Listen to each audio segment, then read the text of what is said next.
We're previewing round 15 of the Hyundai A-League with PJ Roberts, former Perth Glory midfielder. PJ, this weekend it's all about the Sydney derby, the Moore Park area with the Big Bash cricket at the SCG, and Western Sydney Wanderers travelling to face Sydney FC. There are going to be 82,000 people there. Which set of fans is going to be the happiest? Of the Big Bash, initially, or the A-League, obviously, we're here to talk about. And look, I think it's going to be Sydney FC.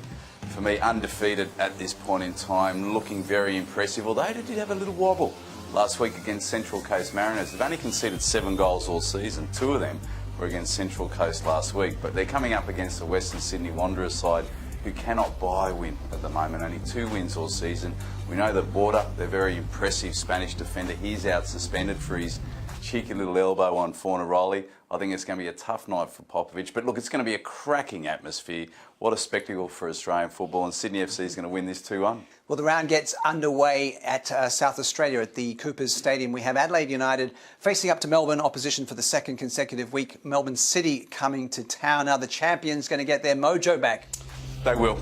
I think that Melbourne City will win this. Well, I think that Adelaide will start to get their mojo back a little bit, but I think Melbourne City will still win this game. I think they'll win it 2-1. I think the concern that I'm just seeing with Adelaide at the moment, only 1 win all season, which is unbelievable for the champions. And famously, Guy Elmore actually linked to the Melbourne City role as well with that Spanish and Barcelona connection, but incredible fan discontent at the moment, and they were really unimpressed by the way that the club had responded to some of their concerns. So I think that unrest and their poor performances are going to lead to a Melbourne City win, who are trying to keep in touch with victory in Sydney FC. Well, speaking of victory, they're playing on Friday night against Brisbane Roar. 2 really good attacking sides. The front 4 of victory, so potent.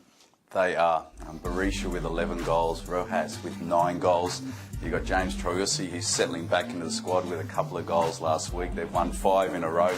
They are the informed team in the competition, even though we still continue to turn our head at Sydney FC. But Brisbane Roar really wanting to react to that disappointing loss at home. 3-2 against Newcastle, which was their first loss at home for nearly 12 months. So it is going to be, again, we're spoiled for choice this week in the A-League. Another famous encounter. I think Melbourne Victory will win this 2-1. And the early kick-off on Saturday takes place in New Zealand. Wellington Phoenix against Central Coast Mariners. Mariners playing a lot better under Paul Okon, but still only 2 wins in 14 matches this season.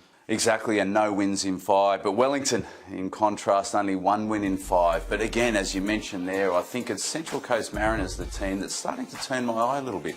Impressive performance last week against Sydney FC. Disappointing to obviously concede that late goal to David Carney. And then even the week before that, grinding out an impressive 2-2 draw against Melbourne City. So 2 impressive teams where they're grinding out results. I don't think they'll win this game. I think it's going to be a 1-1 draw. But again, I'm starting to put a little bit more focus on Central Coast Mariners under Paul Okon. And finally, Adam Taggart got his mojo back, apparently, when it comes to playing football. Former Jet striker going back to the Hunter Valley with Perth Glory. This is a Sunday match. Should be a good one because I like the way Jets are playing at the moment. And exactly, going away from home to home in front of your home fans, toppling Brisbane Roar with a really hard-working, gritty ethic under Mark Jones. You really like that, I guess, that camaraderie that they've built there. While Perth Glory, again, defensive frailties, inconsistencies. Josh Risden's come out in the press this week saying that he's not going to sign another contract, which is disappointing for all involved. Daniel De Silva is actually hovering around the club because he's come back from his loan spell in Rota, but it doesn't look like he's going to sign there. So all of that uncertainty and that poor defensive makeup for Perth Glory leads itself to a win for the opponents, 2-1. Thanks very much, PJ Roberts. So Sydney FC still unbeaten in the Hyundai A-League. They have a 7-point lead at the top of the table from Melbourne Victory.